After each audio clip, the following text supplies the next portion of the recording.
오늘 우리가 읽은 이 본문 말씀에 보면은 하나님께서 이스라엘 백성들을 향하여서 거룩한 백성이 되어라, 깨끗한 백성이 되어라 라는 그러한 말씀으로 이렇게 정리를 좀 해볼 수가 있습니다.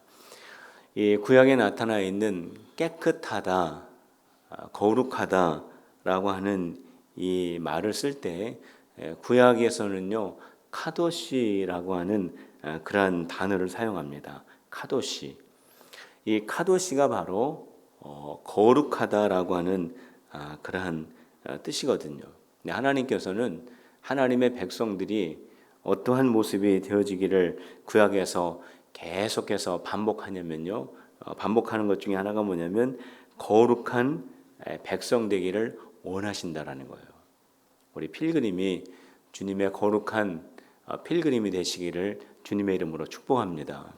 우리 하나님께서 우리 필그림교회가 어떤 교회가 되기를 원하시냐면요. 깨끗한 교회가 되기를 원하셔요. 우리 교회가 거룩한 교회가 되기를 우리 주님이 원하십니다. 그래서 오늘 우리가 읽은 이 본문 말씀을 보면은 우리들이 왜 거룩해야 하는가를 우리가 여기에서 한번 찾아볼 수가 있습니다. 그 첫 번째는 뭐냐면요. 왜 우리가 거룩해야 하는가? 그 이유는 우리들이 하나님의 자녀이기 때문에 그래요. 여러분들 하나님의 자녀인 것을 믿으시기를 바랍니다. 우리들은 하나님의 자녀예요. 우리가 읽은 그 26절 말씀을 한번 보시기 바랍니다. 우리 26절을 같이 한번 읽어보겠습니다. 시작. 너희는 나에게 거룩할지어다. 이는 나 여호와가 거룩하고 내가 또 너희를 나의 소유로 삼으려고 너희를 만민 중에서 구별하였음이니라 그랬어요. 자, 여기 거룩이라고 하는 그러한 낱말이 여기 나오죠. 여러분들 거룩한 사람 하면은 여러분들 어떠한 이미지가 떠오르십니까? 거룩하다라고 했을 때 저 사람 참 거룩하다 했을 때 어떠한 생각이 떠오르시나요? 뭔가 좀 이렇게 분위기가 있고 점잖고 또 교양이 있는 그런 모습이 혹시 떠오르시나요? 근데 성경에 보면은 우리가 생각하는 그러한 이미지가 거룩은 아닙니다. 성경에서 우리에게 말씀해주고 있는 이 거룩, 이 카도시는 어떠한 의미를 담고 있냐면 구별하다라고 하는 의미를 담고 있어요. 한번 따라 봅시다. 거룩은 구별하는 것이다.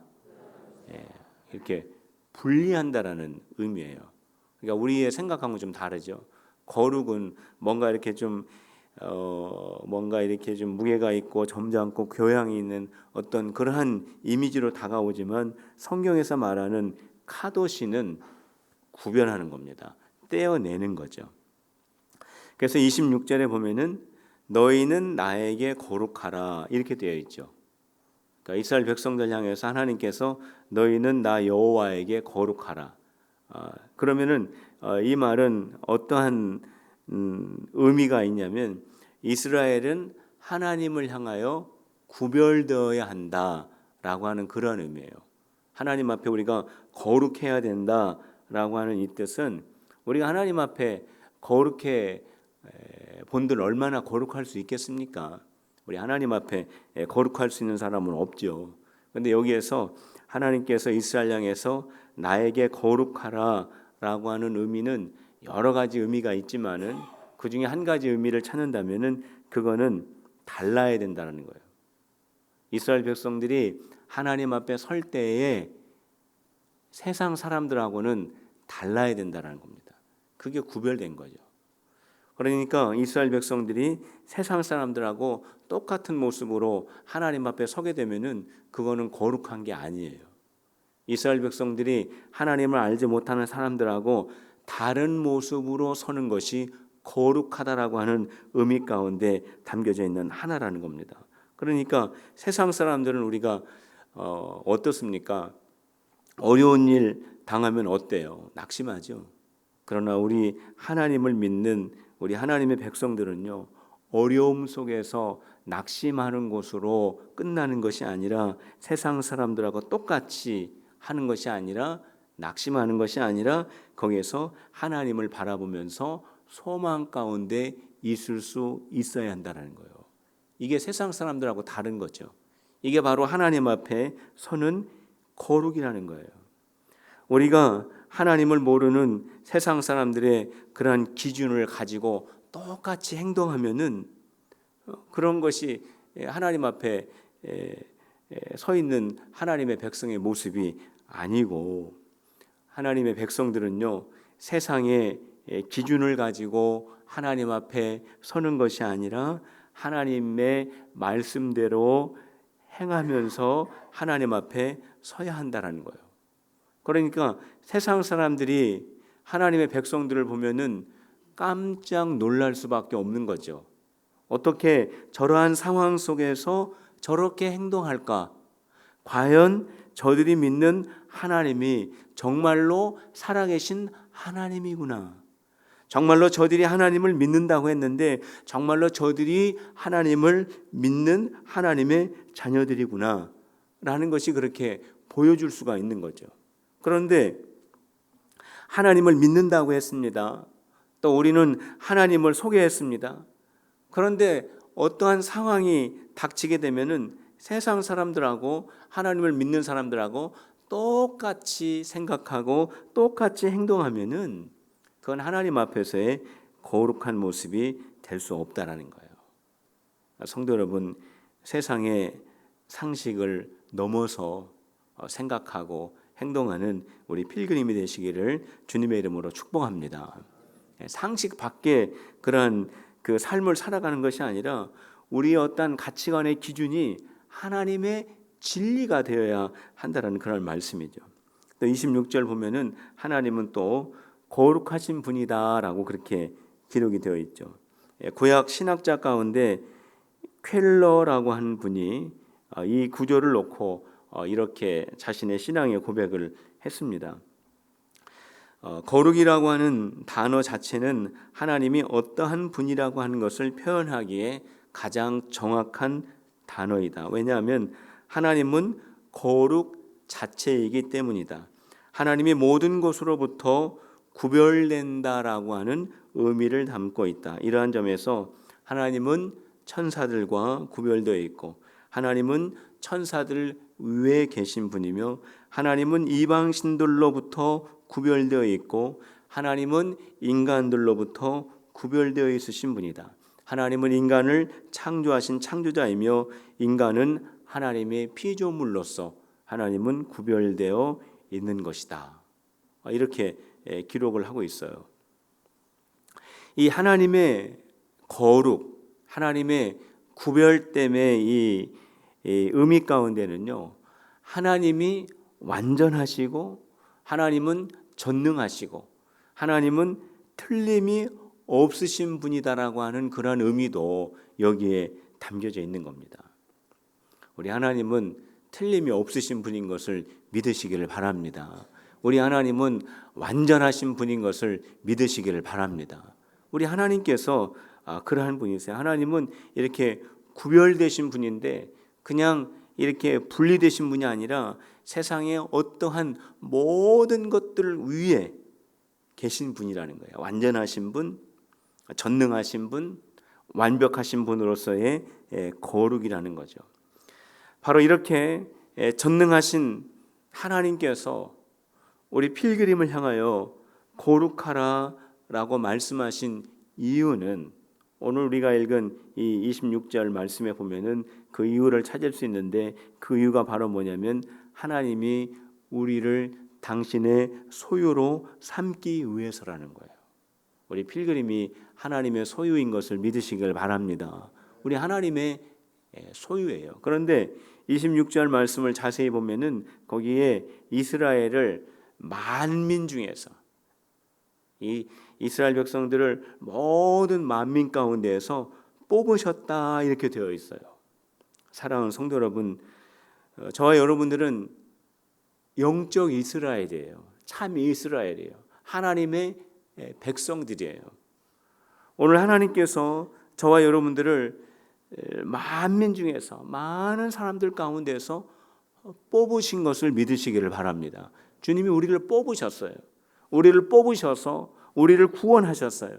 그리고 우리 필그림이라고 하는 이 모임 안에 우리를 다 모아주셨어요. 왜 많은 사람들 가운데 우리를 뽑아주시고 또 많은 교회 가운데에서 왜 우리를 하필이면 이 필그림이라고 하는 여기에 저와 여러분들을 다 이렇게 모아주셨을까? 오늘 26절에 나와 있는 것처럼 저와 여러분들을 자녀 삼으시기 위한 것을 믿으시기를 바랍니다. 우리 하나님의 자녀가 되었다는 거예요. 한번 따라해 봅시다. 우리는 하나님의 자녀입니다. 믿습니까? 우리는 하나님의 자녀예요. 자, 그런데 우리가 하나님의 자녀로서 하나님 앞에 설 때에 어떠한 모습을 가지고 서야 되냐면은 거룩한 모습을 가지고 서야 된다는 거예요. 거룩한 모습은 어떠한 모습입니까? 구별된 모습, 다른 모습이에요. 과거의 내 모습과 다른 모습으로 하나님 앞에 서야 되고요. 그리고 내가 하나님 앞에 섰을 때 세상 사람들과 다른 모습으로 하나님 앞에 서기 위해서 노력할 때 그것이 바로 거룩한 필그림이 될 수 있는 겁니다. 자, 두 번째로 보면은 우리가 거룩해야 하는 또 하나의 이유가 있다면은 그거는 뭐냐면 우리가 하나님과 함께 해야 하기 때문에 그래요. 한번 따라해 봅시다. 우리는 하나님과 함께 해야 합니다. 믿습니까? 우리는 하나님과 함께하는 하나님의 자녀가 되어야 돼요. 자, 그런데 우리 하나님께서 우리에게 거룩해야 된다, 깨끗해야 된다, 구별되어야 한다라고 말씀하시면서 오늘 우리가 그 20장에 있는 내용을 다 이렇게 읽지 않았습니까? 그 20장의 대부분의 그 내용은 어떠한 내용이냐면은 죄의 목록들을 쭉 나열했습니다. 그 죄의 목록들은 바로 이스라엘 백성들이 들어가야 할 그 가나안 땅의 문화예요. 하나님께서 이스라엘 백성들 향해서 내가 너희를 정말로 적과 꿀이 흐르는 땅으로 인도할 것이다 라고 말씀하셨던 그 가나안 땅의 문화는 죄의 문화입니다. 아주 심각한 죄를 가지고 있는 그 죄의 문화인데 하나님께서 왜 그 땅을 거룩한 땅, 축복의 땅이라고 말씀하셨냐면 하나님과 이스라엘 백성들이 함께 있기 때문에 그런 거예요. 그래서 하나님께서 그러한 가나안 땅의 여러 가지 죄들을 쭉 이렇게 나열하시면서 바로 이러한 죄들을 조심해야 된다, 바로 이러한 죄들로부터 떠나야 된다라고 그렇게 말씀하십니다. 하나님께서 우리 아버지가 되시고요, 우리는 하나님의 자녀가 되었는데 하나님과 우리가 함께 있어야 돼요. 함께 있어야 어디에 있든지 우리가 하나님의 축복의 자리에 있게 된다라는 거예요. 그런데 하나님과 하나님의 자녀 사이를 갈라놓는 것이 있습니다. 그게 바로 뭘까요? 그게 바로 죄라는 거예요. 바로 이러한 여러 가지 열거되어 있는 이러한 악한 죄들이 바로 하나님과 하나님의 백성 사이를 이렇게 갈라놓게 된다라는 거죠. 이사야서 59장 1절과 2절 말씀에 보면은 이런 말씀이 있습니다. 여호와의 손이 짧아서 구원하지 못하심도 아니요, 귀가 둔하여 듣지 못하심도 아니라 오직 너희 죄악이 너희와 너희 하나님 사이를 갈라놓았고 너희 죄가 그의 얼굴을 가리워 너희에게서 듣지 않으시게 함이니라. 하나님과 하나님의 백성 사이를 가로막고 분리시키는 것이 바로 뭐냐면 죄라는 거예요. 그렇기 때문에 하나님의 자녀들은요, 하나님과 함께 있어야 돼요. 근데 하나님과 함께 있지 못하게 하는 것이 바로 뭐냐면은 죄라는 겁니다. 그래서 오늘 이 20장의 말씀에 보면은 하나님께서 이스라엘 백성들 향해서 거룩해야 한다라고 하는 이 말씀 속에 담겨져 있는 의미는 뭐냐면 죄로부터 분리되어야 한다라고 하는 그러한 말씀입니다. 오늘 20장에서 기록하고 있는 그 대표적인 죄 두 가지를 여기에서 소개하고 있는데 그 첫 번째가 뭐냐면 우상 섬기는 죄예요. 자, 우리 2절 말씀 한번 같이 읽어봅시다. 시작. 너는 이스라엘 자손에게 또 이르라. 그가 이스라엘 자손이든지 이스라엘의 거류하는 거류이든지 그의 자식을 몰렉에게 주면 반드시 죽이되 그 지방 사람들이 돌로 칠 것이요. 우리가 이 몰렉이라고 하는 거를 우리가 종종 만나게 되죠. 이 몰렉은 우상 가운데 하나입니다. 근데 이 몰렉이라고 하는 이 우상은 그 머리가 소의 머리로 되어 있고요. 그리고 몸은 사람의 형상을 가지고 있으면서 이렇게 서 있거나 아니면 이렇게 앉아 있는 그런 형상을 가지고 있습니다. 그래서 이 몰렉의 우상은요, 그 속이 다 비어 있어요. 청동으로 만들어져 있는데 그 속이 다 비어져 있고 제사가 시작이 되면은 그 속에다가 불을 이렇게 지피게 됩니다. 그러면은 그 온 몸이 다 달구어지겠죠. 그러면은 그 몰렉이 내밀고 있는 그 손 위에다가 어린 아이를 올려놓고 거기에 이렇게 제물로 드리는 그러한 제사입니다. 바로 이렇게 몰렉에게 드리는 이 제사를 행하는 이스라엘 백성들이 있다면은 그 백성은 반드시 죽여야 된다. 그것은 사함받을 수가 없다라고 그렇게 기록을 하죠. 여기서 이 우상을 섬기는 이 행위를 지적하면서 어떠한 말씀을 하고 있냐면 이것은 여호와의 성소와 성호, 여호와의 이름을 더럽히는 것이다 라고 그렇게 말씀합니다. 이스라엘 백성들은요, 하나님을 섬기는 백성이 되어야 돼요. 그런데 하나님이 계셔야 하는 바로 그 자리에 우상을 놓고 우상을 섬기게 되면은 그것이 바로 하나님의 성소를 더럽히는 것이고 이것이 바로 하나님의 이름을 더럽히는 것이다 라고 그렇게 말씀하고 있는 겁니다. 우리가 생각하는 이 우상, 우리가 생각했을 때 우상하면은 뭐 이렇게 돌이나 나무 모양으로 이렇게 만든 것을 생각하는데 우리가 이 우상은요 어떠한 것이냐면 그러한 것들도 우상이지만 하나님이 계셔야 하는 그 자리에 다른 것이 놓이게 되면 그것도 우상이에요.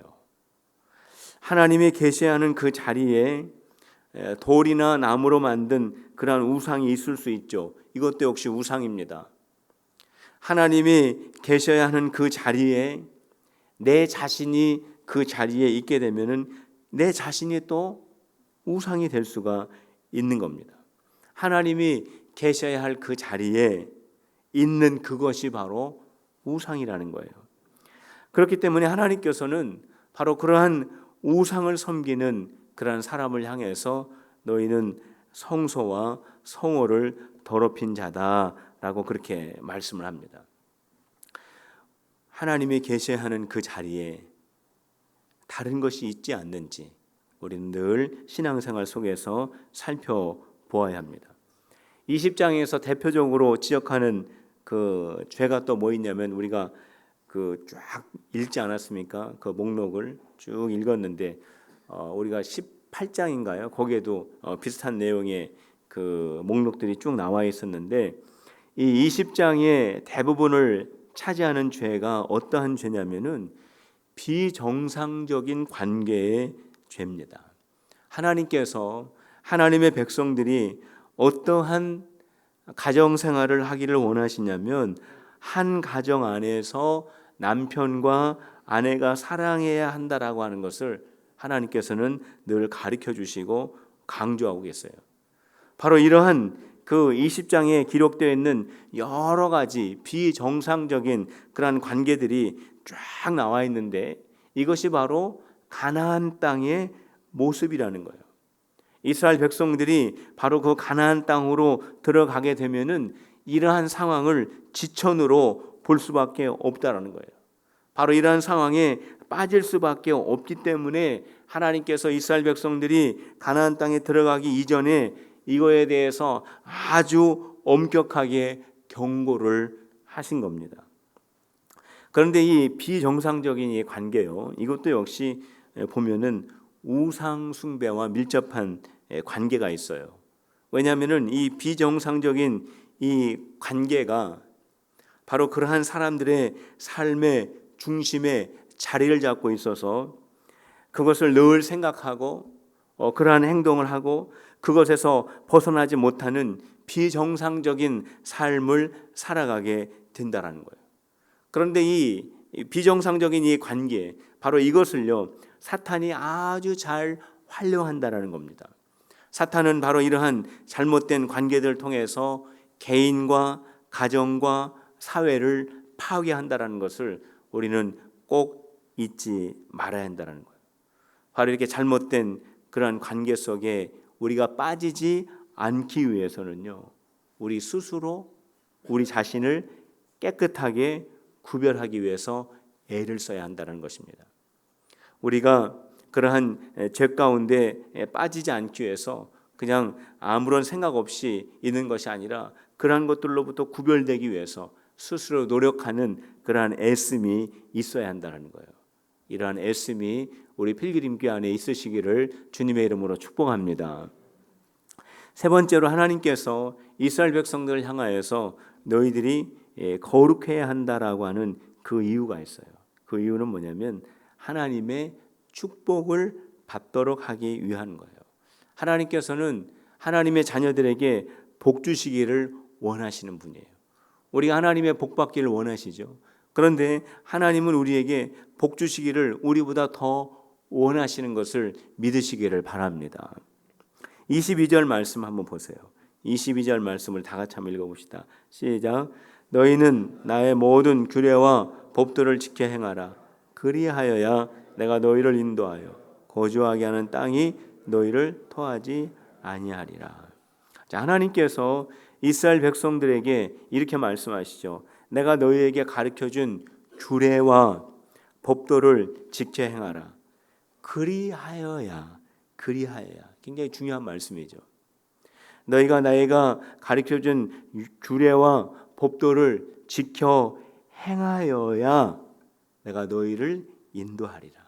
내가 너희를 인도해서 내가 너희에게 약속한 가나안 땅으로 너희들이 들어가게 된다라고 이렇게 말씀하고 있는 거예요. 하나님께서 이스라엘 백성들을 가나안 땅으로 들어가게 하신다라고 약속을 해 주셨는데 이스라엘 백성들이 가나안 땅에 들어가서 정착하기 위한 방법이 뭐냐면요, 하나님의 말씀을 잘 지키는 거예요.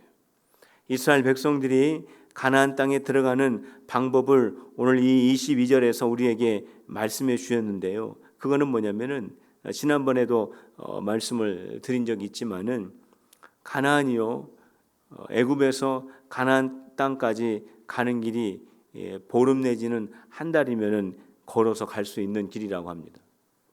그런데 이스라엘 백성들이 애굽에서 바라봤을 때 가나안 땅이 저쪽 방향이라고 해서 걸어간다고 해서 이스라엘 백성들이 가나안 땅을 들어갈 수 있는 그러한 사건이 되지를 못해요. 왜 그러냐면은 지금 이스라엘 백성들이 애굽을 나와서 가나안 땅으로 가는 거는요, 이거는 하나님의 축복의 땅으로 가는 것이기 때문에 이거는 하나님의 그 계획과 하나님의 섭리와 하나님의 뜻 가운데 있는 하나님의 역사이기 때문에 이거는 이스라엘의 역사를 떠나서 이거는 우리 모든 인류를 구원하시기 위한 하나님의 구속의 역사와 밀접한 관계가 있기 때문에 하나님이 허락해야 이스라엘이 가나안 땅에 들어갈 수 있기 때문에 그렇습니다. 이스라엘 백성이 하나님의 백성으로서 가나안 땅에 들어갈 수 있는 것은 이스라엘이 방향을 정해놓고 걸어간다고 해서 들어갈 수 있는 것이 아니라는 거예요. 하나님이 허락하여 주실 때 들어갈 수 있는데 이스라엘이 어떻게 해야 가나안 땅에 들어갈 수 있느냐? 오늘 22절에 말씀하여 있는 것처럼 너희들이 내 규례와 명령을 지킬 때 그리하여야 너희가 가나안 땅으로 들어갈 수 있다라고 그렇게 말씀하셨어요. 우리 필그림교회가 무슨 교회죠? 우리 필그림교회가 필그림교회죠. 제가 감기에 걸려가지고 우리 필그림교회가 필그림교회죠. 한글로 번역하면 순례자의 교회입니다. 그래서 우리 필그림 교회 하면은 그렇게 물어보는 분들이 있어요. 필그림이 뭡니까? 이렇게 물어보는 분들이 있어요. 이 필그림이라고 하는 뜻은 뭐냐면 순례자라고 하는 뜻입니다. 그러니까 필그림 교회, 필그림 교회가 뭡니까? 라고 물어보면은 필그림은 순례자입니다. 이렇게 대답을 하면 되겠죠. 자, 우리 교회가 필그림 교회예요. 필그림 교회. 그런데 우리 교회가 필그림이 되고 순례자가 되는 거는요, 우리가 방향을 정해놓고 걸어간다고 되는 것이 아닙니다. 이 필그림, 순례자가 이제 걸어가지 않습니까? 그런데 이 방향이 누가 정하는 것이냐면은 이 방향을 우리가 정하고 가는 것이 아니라 이거는요, 우리가 하나님의 말씀을 지키고 우리가 하나님의 말씀에 순종하면서 걸어가는 길이 필그림의 길이에요. 그 길이 바로 순례자의 길이에요. 우리가 하나님의 말씀을 지키고 우리가 하나님의 말씀을 순종하면은 하나님께서 우리 필그림의 길을 인도하여 가시는 것을 믿으시기를 바랍니다. 그게 바로 순례자의 길이라는 거죠. 그렇기 때문에 이 순례자의 길은요, 우리의 길이 아니에요. 사람의 길하고는 달라요. 이 순례자의 길, 필그림의 길은요, 하나님의 길인 것을 믿으시기를 바랍니다. 순례자의 길, 필그림의 길은요, 하나님의 길이에요. 이 길의 목적지는요, 하나님의 나라입니다. 그렇기 때문에 하나님이 인도하실 때만 갈 수 있는 길이 바로 필그림의 길이에요. 순례자의 길입니다. 우리가 하나님의 말씀을 가까이 하고 그 말씀을 잘 마음속에 지킬 때만이 하나님의 인도함을 받고 나갈 수 있는 길이 바로 순례자의 길이에요. 하나님의 말씀을 가까이 할 때에 그 말씀 속에서 하나님의 음성을 들을 수 있고 하나님의 음성을 듣고 한 걸음씩 한 걸음씩 나아갈 수 있기 때문에 우리는 하나님의 말씀 속에서 순례자의 길을 걸어갈 수가 있는 겁니다. 우리의 목적지는 하나님의 나라예요. 우리 순례자의 그 마지막 터미널은 바로 천국입니다. 그런데 이 세상을 살아갈 때도 역시 마찬가지예요. 하나님께서 우리를 향해서 거룩한 백성이 되라, 하나님의 말씀에 순종하는 백성이 되라라고 말씀하신 이유는 이 세상을 살아갈 때 복받는 하나님의 백성 되도록 하기 위해서 하나님의 말씀 위에 살아가라고 그렇게 말씀하신 거예요. 우리 구약 신명기 28장 1절에서 6절에 분명하게 말씀하고 있습니다. 우리 한번 찾아보시길 바랍니다. 신명기 28장 1절에서 6절까지 말씀입니다. 우리 한번 찾아가지고 우리 이 복이 우리 안에 열매 맺게 되기를 위해서 우리 같이 한번 합독을 한번 읽어보겠습니다. 신명기 28장 1절부터 6절입니다. 시작. 내가 내 하나님 여호와의 말씀을 삼가 듣고 내가 오늘 내게 명령하는 그의 모든 명령을 지켜 행하면 내 하나님 여호와께서 너를 세계 모든 민족 위에 뛰어나게 하실 것이라. 내가 내 하나님 여호와의 말씀을 청종하면 이 모든 복이 내게 임하여 내게 이르르니 성읍에서도 복을 받고 들에서도 복을 받을 것이며 내 몸의 자녀와 내 토지의 소산과 내 짐승의 새끼와 소와 양의 새끼가 복을 받을 것이며 내가 들어와도 복을 받고 나가도 복을 받을 것이니라. 할렐루야. 바로 이러한 복이 오늘 이 말씀을 믿음으로 받아들이는 우리 성도들에게 그대로 이루어지시기를 주님의 이름으로 축복합니다.